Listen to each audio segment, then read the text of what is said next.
Hello guys, welcome to a new video. In this video we're gonna review Nikon D5300 camera, whether this camera is still good enough in 2022. Can you still get great results with this camera, or do you need to switch to latest and greatest like Nikon Z50 mirrorless camera? Let's find out guys. So I have this camera in my hand. If you haven't subscribed to my channel yet, please subscribe to the channel and don't forget to press the bell icon so that you always get notified whenever I post a new video. So this camera is almost 8-year-old now. This camera was launched in 2014 and this has a 24 megapixel sensor, and the sensor does not have this optical low pass filter in front of that. So that is a good thing because you would be getting more sharpness because there is no filter in front of the sensor. Both in the videos and also in the photos there would be more sharpness guys, and the low light performance of this camera is pretty good actually.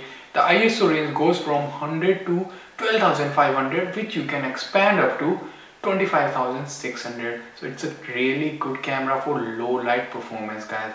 And the frame per second on this camera is 5 frames per second. So not the best camera when it comes to sports or wildlife or action photography, but 5 FPS is good enough for taking your kids photos or you want to do some portrait photography.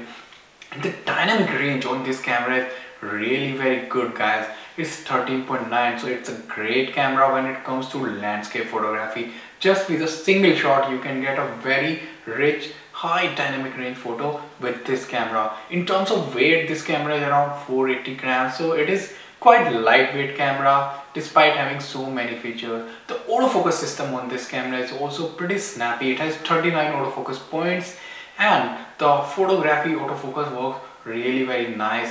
In the videography though it can hurt a bit. If you are using the AFP lenses then it would work really nice actually, because those lenses are very fast in autofocusing and pretty silent as well guys. But I would advise, if you want to make video with this camera, either you fix your focus before you start the video or you use manual focusing in the video guys. This camera also has built-in GPS and also Wi-Fi, so you can control this camera using a smartphone app which you can pair with this camera, and then you can download the photos, you can change the focus point, and you can do remote shooting as well guys. This camera has a 3.2 inch fully flip out screen, so that is a really good advantage with this camera, but it is not a touch screen, so you cannot touch to focus or change the different settings. For changing those settings you have to press the buttons, and also for focusing you have to press the button. But having a screen in front of you is really helpful, so you can do vlogging with this camera, you can make videos for YouTube using this camera. It's a great camera in that regard. This camera can shoot full HD video up to 60 frames per second, and you also have the ability to connect external microphone to the camera because it has a external microphone input jack. That is a really cool thing with this camera, because the D3000 series camera like D5400, they do not have microphone input jack. And guys, this camera has exactly the same sensor that you have on Nikon D7200 camera, so you're gonna get identical results with this camera as you would get with that camera. And if you compare this camera with Nikon D5500 and D5600, those cameras have one-stop better performance in ISO and they have a touch screen, but other than that these two cameras are pretty much identical. You can get pretty much similar results with this camera, but you can get this camera much cheaper compared to those two cameras. So that is a really nice thing about this camera. You can also do time-lapse video recording on this camera, so that is a really such a cool feature. Besides that, you also have the ability to do exposure bracketing to take high dynamic range photos guys. So all these features make this a really nice feature-packed camera, that too at a very cheap price, because you can get this camera nowadays for just $250 along with the kit lens guys. And if you compare D5500 or 5600, they would cost you at least $400, and in terms of feature you are getting exactly the same feature that you get on those cameras in this camera. So it's a great buy in that regard guys. Now I'm gonna put onto the screen some of the photos that I've taken with this camera, and I use this 35mm f1.8 DX lens to take those photos, and the photos are really nice and sharp, as I already told you, this camera do not have this optical low pass filter, so there is much more sharpness in the image compared to D5200 or 5100 camera, because they have this low pass filter to prevent the more effect, guys. And the colors and the saturation and the sharpness are really very nice in the photo. The JPEG photo just straight out of the camera looks really nice, and you don't have to do much editing with them. Most of the time I shoot this camera in aperture priority mode, keeping the ISO on auto, and the shutter speed the camera chooses by itself, and I get correct exposure most of the time and I get great photos, guys. It is a very easy to use camera. If you are using aperture priority mode, 99% of the time it is gonna give you correct exposure and great photos, guys. Now I'm gonna put onto the screen the video that I've taken with this camera, guys. And yeah, it was very windy today when I made these videos, but the video quality and the sharpness looks really good, guys. And I already told you, try to use this camera in manual focus, or try to fix your focus before you start the video so that you can avoid the focus hunting. And you can already see how good the clarity is from the camera. The sensor is really good, the video is really very sharp, and the colors are pretty rich. On the camera I'm not using an external microphone, but overall the clarity in the video is really very nice. I will now show you what kind of background blur you can get with this lens. So I would move a bit closer and I would try to focus on this wood. Let's see.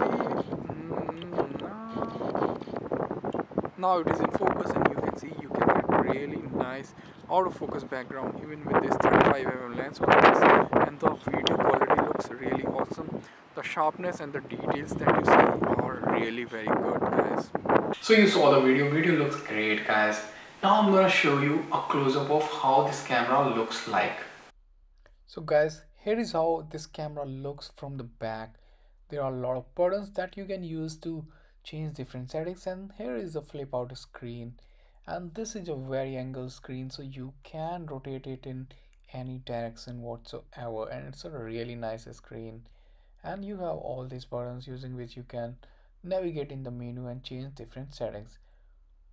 From the top the camera looks like this, and you have the mode dial and the different buttons, shutter button, recording button, info button, and the exposure compensation button. Everything is there. And also, so this lever is the one which I'm gonna press right now. It will change it to live view. So when you want to start recording the video, you have to press this red button once the camera is in live view. And here is the shutter button and the on off switch, using which you can focus and also click the pictures, guys. Now on the side we have the microphone input jack, and also the USB and the HDMI port in case you want to connect it to an external monitor, guys. And on the other side we have the SD card slot. Alright guys, now the final question. Should you get this camera in 2022 or not? Can you still get great results with this?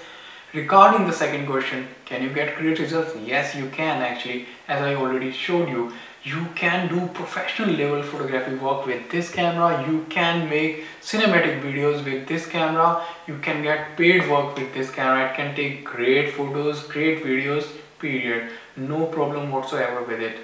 If you are a working professional and you need a backup camera for your studio, you already own a lot of Nikon glass, you can go for this camera because it is lightweight, easy to use. You can use this in studio, and since this camera has a flip out screen, so that can help you in many situations when you are taking low angle shots or overhead shots, because most of the professional camera that Nikon make, they do not have this flip out screen. So this camera can be a good companion to your already existing professional Nikon DSLR, guys. That too at such a bargain price of just $250 US, guys. And even if you are a newbie, you want your first DSLR camera, you need a camera which can do good video, to make YouTube videos, cinematic video, or do some great photography, you can go for this camera. Because if you go for this camera, you're gonna get better pictures, more sharpness, more dynamic range compared to some of the similar Canon camera, guys. Alright guys, I hope you got all your answer. This camera is still relevant in 2022, and even 3 years from now this camera will still remain very relevant. You would be able to get great results with this camera even in 2025 as well guys. If you liked my video, please press the like button and share it. And if you haven't subscribed to my channel yet, please subscribe to the channel and don't forget to press the bell icon so that you always get notified whenever I post a new video. Then I will see you in new video guys.